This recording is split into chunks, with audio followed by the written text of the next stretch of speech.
this is everything Deontay Wilder needs to prove himself that he is comparable to Anthony Joshua. Yep. Everything and then some. The fight will be that great. So HBO is going to counter the schedule next week, right?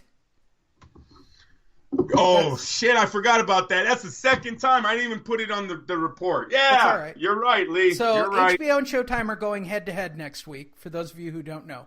Showtime is putting on the heavyweight championship of the world. Which is one of the most anticipated heavyweight fights in a long time, too. I'm so excited, I don't even know what to do about myself about that fight. Yeah. I know. I'm trying to get to a bookie, Lee. Listen, if I don't, I'm sending cashier checks. You got to send money to Will. I'll send him a cashier's check. Yeah. That's absolutely right. Deontay Wilder takes on Luis Ortiz. Andre Dirrell's on the undercard in a rematch for Dirrell's IBF interim middleweight title. Okay, whatever. Yeah. If you're going to the fight, they're literally trotting out a bunch of nobodies. You're going to see the main event at Barclay. That's all you're going for. Now, in the same city, on the same night, how fucked up is HBO thinking that this is going to work? Sergey Kovalev is taking on nobody Igor Shamalama Ding Dong. Shamalama Ding Dong for Kovalev's WBO light heavyweight title, with Bivol versus Sullivan Barrera on the undercard. That's a good fight. Listen, people, if they time it right, if you can catch Bivol versus Barrera first and then switch over. Just record him. I know. We all have the power to record. But you know how you want to make an interesting live night of fights? Hopefully, Bivol Barrera takes place, and then you can switch over to Showtime and just watch the main event. By the way, this is what I mean about, like, back in the day, I could get 2 or 3 people over to watch this and barbecue for. Oh, we are. Oh, there's barbecue going down in my house. It was announced last night, buddy. Right? Yes, sir. This all works. It's on. Everybody loves heavyweights, Lee. Everyone. And you're talking 2 undefeateds, and then Deontay with all the noise that he's making nowadays. People know about Deontay now because of the quotes that he has, right? He's fucking crazy now. That's right. He's gone so far crazy and talked so much shit about Ortiz. And then another one, he's on a damn reality show. I guess. Oh no, it's fantastic. Yeah, his girlfriend. If he loses, I'm gonna be. You guys want to listen to the happiest show ever in Fight Net radio history? Will be March 4th. You're so stupid. Hey, for long-time listeners of the show, you know that I have been waiting for the emotional breakdown of one Julio Cesar Chavez Jr., where we got really close at StubHub, where he pushed cameras and then pushed his dad and did all kinds of weird stuff. That was really close. I don't know which one I want. I really don't. I don't know if I want the money at plus 260 and to be right about the eyes being closed and getting knocked out, or do I want the prediction that was laid down on Fight Net Radio 4 or 5 years ago when I said the UK and the USA possibly was going to have the biggest matchup in heavyweight history. We are fights away from that happening. With him defeating Luis Ortiz. I honestly don't think you're going to get the fight with Deontay Wilder. He'll just keep saying they're not making the fight.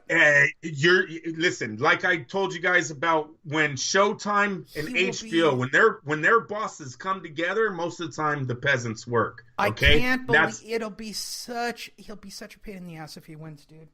But Lee, they will put the money into this fight because you're talking. Look at Eddie Hearn's already talking about 2 fights now. Now they're talking about let's split the fights. UK, one in the UK, one in the US.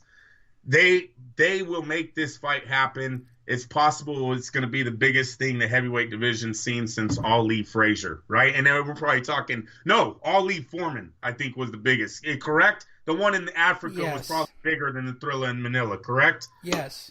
All right. So it was delayed by a week or 2 weeks or whatever it was, but yeah. Yeah, he got cut. Yeah. Yep. Fucking voodoo. See the voodoo doctor. All right. Woo! All right. What's McFly? Let's go. Quick predictions. Let's do it. Deontay Wilder, Luis Ortiz. Prediction. Wait, I got a question. Do they practice voodoo in Cuba? Do you know? Yeah, I'm sure they've got some. Damn it. You better watch out. All right. Prediction. I got Luis Ortiz. Listen, people. I'm going to go with the late round stoppage. Don't be surprised if it happens earlier because sometimes flaws, it's too much to even last in a ring with someone who's as technical as Luis Ortiz, and then vice versa.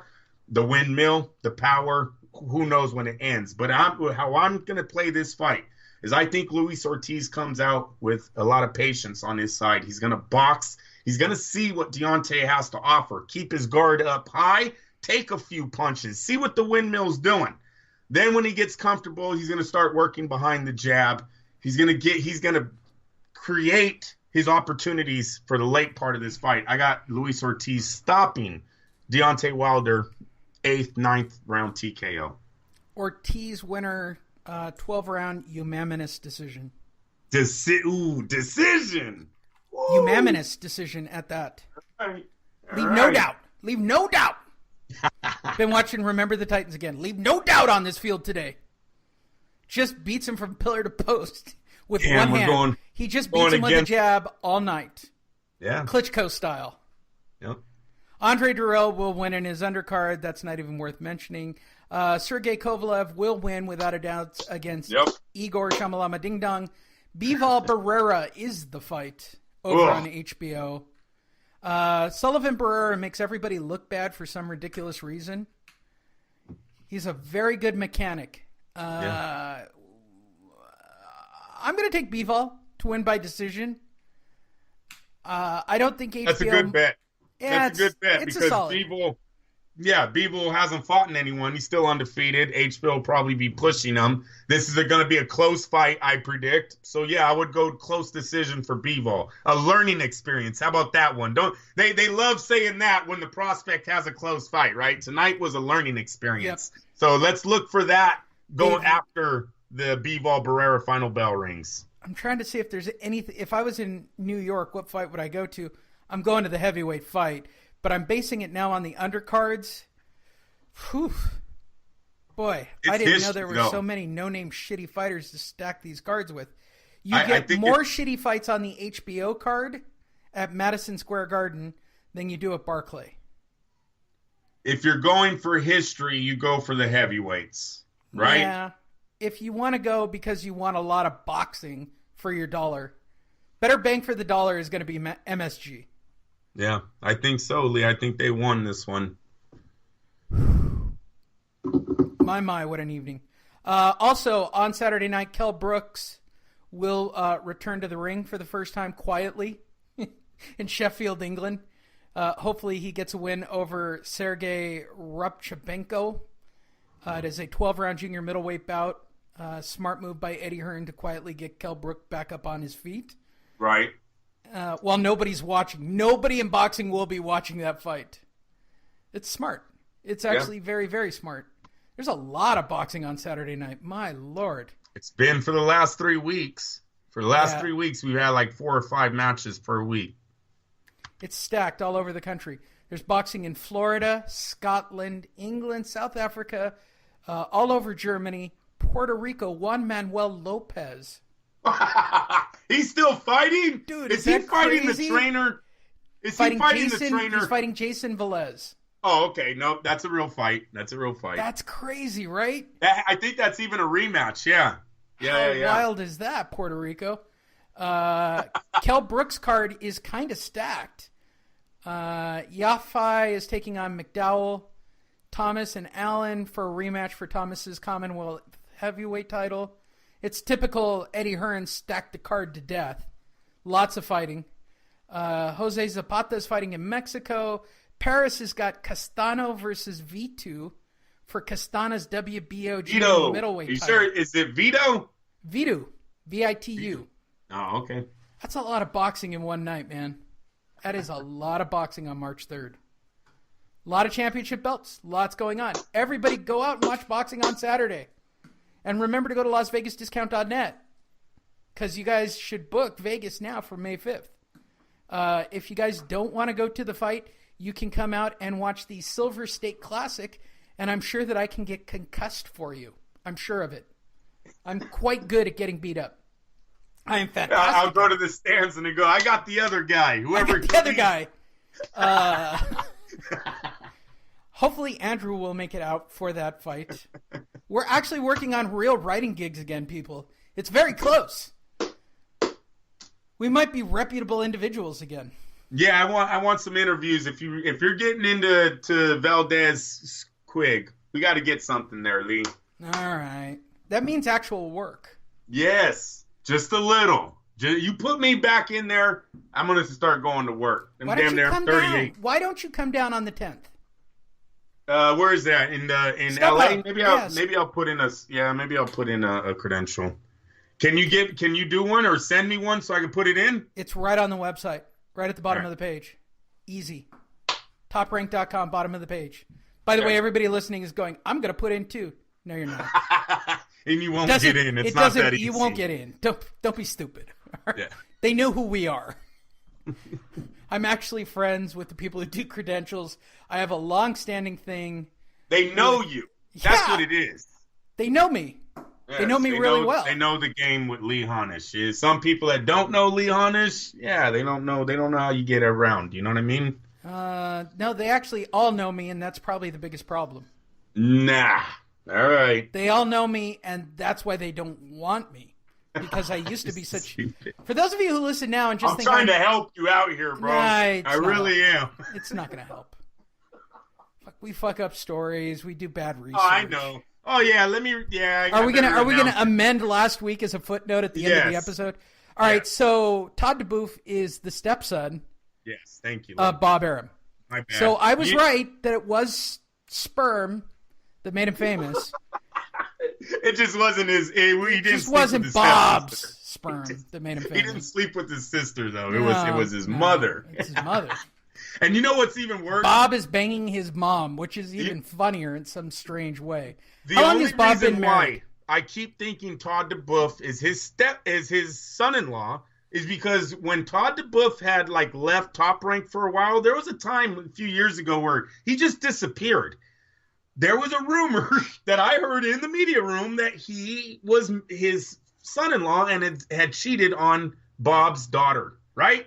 That's what I heard. And I was guess your stepson could do that. They're not technically related. I know. That would be a really weird situation. I don't want to start any more rumors. I've already started one 7 days ago. So, no, people, it's his stepson. And, Lee, we had it right, just the wrong sperm. Wrong sperm. There you go. Anybody else? Anybody else want to? No, but that's why we end the show the way we do, right? Comments that we've screwed a lot up. Dumber. And last but not least, happy boy to the nature boy Ric Flair. Woo! Nice. He's still alive. Hey, I know. You're right, because he was scared there for a while when he had his last episode. He kicked out. Don't forget, today is, for those of you listening today, you can listen to this on your drive to Vegas when you go get ready to go watch Elimination Chamber. It was Floyd's birthday this week. It's Andre Ward's birthday this week. I like Floyd's birthday party. Good for him. Yeah. How much do you have to pay celebrities to show up? I'm actually happy. At his last basketball game, he dressed like a cowboy, not like a woman. That was nice. And on this day in 1984, Van Halen's album, Van Halen 1984, was #1 on the chart for the first time. There's a fun fact for you. Sweet. That's what came up on Fun Facts for Today. Dumb. All right, you guys. Sorry about the 2 hours of talking this show. Fucking retarded. We actually could do a 3-hour show. You know that? We're right there. We used to do 3 and 4 hour shows. You guys should really be... Yeah, we're right there. The real hardcore fans are like, oh, they're going back to the old days. No, we're not. No, we're not. He has kids. Hey, as long as boxing... I've got a super hot fiance. There's no reason to do this for 3 or 4 hours. Yes. I could read Deontay quotes all day long and just laugh my ass off. We will probably, just as a note, for those of you who really listen to the show, all right, you should sign up on iTunes or wherever you get it. I don't know how I'll put it out. I'll probably grab Andrew during the week because I'm sure Deontay's going to say crazy shit on Wednesday. In fact, I guarantee Deontay will say crazy shit on Wednesday. It's fight week now. Yeah, so probably Wednesday or Thursday, maybe even Friday night, we'll probably put together one last show because I don't want to miss out on anything Deontay has to say before the fight so that when he loses,